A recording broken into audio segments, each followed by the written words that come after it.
Okay, so Doc Wood Buster only. So his pattern is the same every time. So this fight will be exactly the same every time. So once you get used to it, once you get used to the execution, it'll be easy. So he starts off just like Woodman does in Rockman 2. Now you can't shoot through his shield when it's on him, but you can shoot through it after he throws it at you. So you'll use that to get your first hit in. But you also want to jump over this first shield, just like that. You want to make sure you don't move forward though, or else you'll get hit by one of the falling leaves. So look kind of like this. Okay. So then the second one, same thing. It's a little closer though. So it'll be just like that. For this third hit, what I usually try to do is I'll try to like slide, like shoot him right as he shoots it.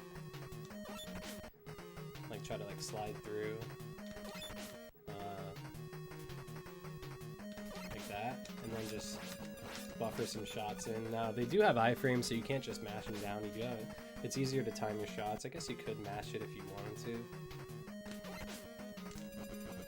But then you risk like missing some shots or getting hit by him. So this is what I like to try to do in this part. 1, 2, 3. Okay, I missed one there. Let's see if I can do this. 1, 2, 3, 4. Okay, so I missed the fourth one, but that's okay. You get the idea. So now for this part, you want to do more of the same, but your positioning is a little different. So what I like to do is I like to try to line up with the...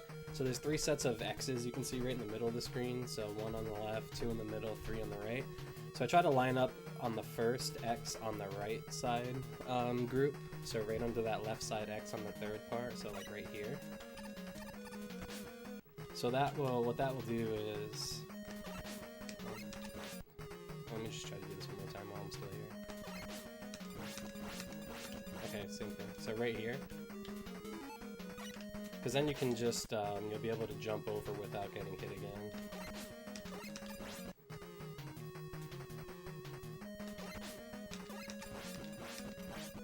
So like here.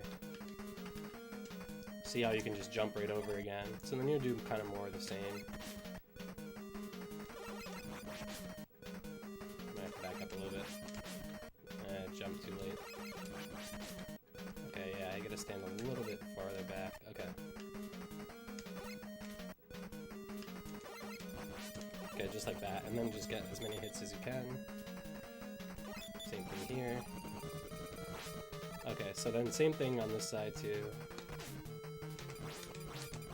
Gets a little slow, but then you can just run all the way to the back and then just restart the series all over again.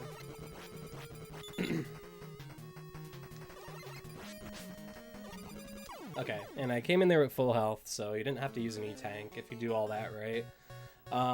Couple things to note. So if you find you're taking some extra hits, you can use the E-tank here. Also to note, like the leaves that fall actually only do, I believe, 2 damage. Let me just see. Or they do 4. Okay, so the leaves that fall do 4 damage. His shield does, I think, 8. Yeah, so you can see the difference there. So if you have to take damage, or you're not totally confident jumping over as of yet, or you don't think you're gonna make a jump, like try to like... It's tough to do, but try to like take damage from the falling leaves as opposed to his shield, because it'll do far less damage. And you don't want to take any contact damage either. But that's basically how that fight's gonna look. I wish I would have saved it from the beginning, so I could have showed the whole thing. But... So yeah, if you have to, you know, you just use a quick E-tank to get through this fight. Because a death here, you have to go through the whole level again. And if you use your E-tank and then die, and then you run out of E-tanks, then you're just kind of screwed here. So, but just get used to that pattern. There's also another strat is to do like a pause here. So you do like a peak jump, you pause, and then it gives you a bigger window to kind of clear this shot here. So jump, pause at the peak, because you pause for a minute in the sky too when you come back in. So you could do that to start too, just as kind of like a safety. So that's pretty much the Doc Wood fight.